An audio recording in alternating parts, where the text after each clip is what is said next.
So we're in week 2 of the season. I've been sick all this week, so I haven't had a chance to do a review. So now I'm doing the Phoenix review 2 days before Vegas. Well, what can you do? So we went to Phoenix this year as race number 2 in the Sprint Cup Series. Usually accustomed to going to Fontana, but now we had more of a short track mentality. Things to take out of this: Trevor Bayne won the 500, as we know, 2 weeks ago. This week he goes out on the track, hits his car into the wall in practice. We start the race, pretty tight. Everything's going well, and we have a little scuffle between the two guys that were going toe to toe in the Nationwide Series race, in Kyle Busch and Carl Edwards. Surprising to see that Kyle actually apologized to Carl. We're used to hearing, "Oh, the new Kyle." I don't know how much I buy this. Respect Kyle's talent, but he does have a sort of a temper. And, actually surprised. But to say it's a new Kyle, not convinced yet. Carl took it nice. He said he wanted to look at the replay, whatnot. He believes it wasn't intentional, and, they're going to talk about it, as professional athletes should. So that takes care of that. Trevor Bayne in the race as well goes in and sticks it in the wall, and that was it for him. As he said, and many of the broadcasters say, this is a sport that you can go to the highest pinnacle of it one week, and the next week you're out of a race, and just like that. Well, we had the big one at Phoenix. Usually the big one is typically reserved for Talladega, Daytona, both super speedways. But in fact, we had this at Phoenix. There was a little scuffle between Vickers and Kenseth. Are these our new rivals for this year? Well, let's be honest. As a true race fan, we like seeing cars go fast. We like passes. We like side-by-side racing. However, we like rivals. Come on.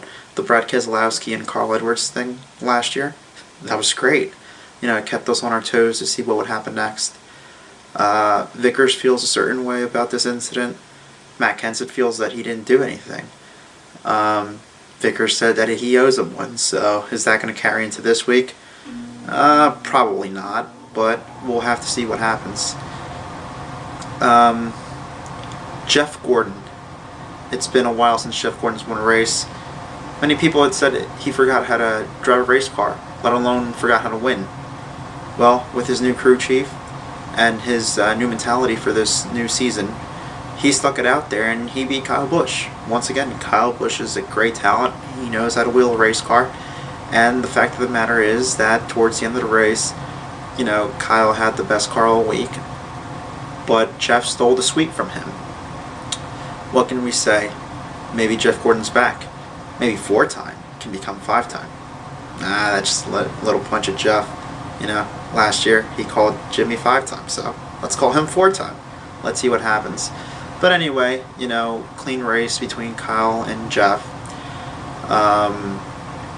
Jeff did the little bump and run. Actually, didn't even touch him, just, moved them out of the way, passed them, and Kyle couldn't do anything. Kyle said in his radio, that's the only car that could beat us this weekend, and they did. As a matter of fact, Jeff on his radio said, we just beat Kyle Busch. So, that shows immense respect for each other, and that's where that ends. As far as what's going on with Jimmie Johnson. Jimmie Johnson, 5-time consecutive champion.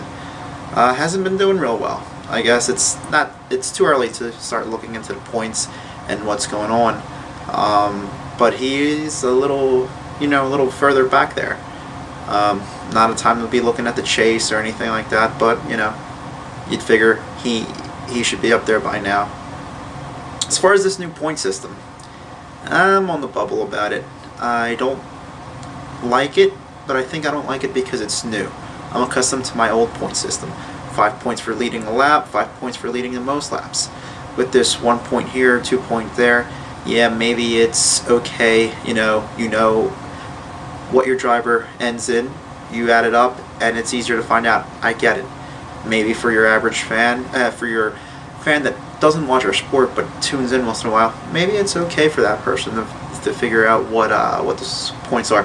I had no problem with the previous point system. And in fact, if I forgot something or didn't know, there's NASCAR.com. There's places where you can look at. It just feels like right now the drivers are put into a place where they need to drive harder, faster. Not that that's a bad thing, but having a bad weekend, percentage-wise, is very detrimental to your points right now. And so, with this new, well, it's not a new chase format, but having 10 of the guys going in a chase and then 2 for wins, it's actually going to get exciting towards the end of the regular season going into the chase. So I expect to see a lot there. Carl Edwards is coming back. I hope he has a great season like he did a couple years ago. And that's all I can say about that. So this week we're going into Vegas. The Busch brothers, they're from Vegas. So we'll see what happens. I definitely expect to see Jimmy up top, all of Hendrick Motorsports up top, and we'll have to see. Hopefully something gets shaking. Some of the guys that we're not accustomed to seeing up front were seen up front recently, so it seems like it's going well. We'll also have to see how this new fascia on the car affects the aerodynamics at this 1.5 mile track. We'll see how all that comes into play, and go from there. Thanks for watching. Thanks for listening to my opinions, and hopefully next week actually in the next 2 days for the Vegas race, I can get something up a little sooner and see where it goes from there. Thanks. Bye.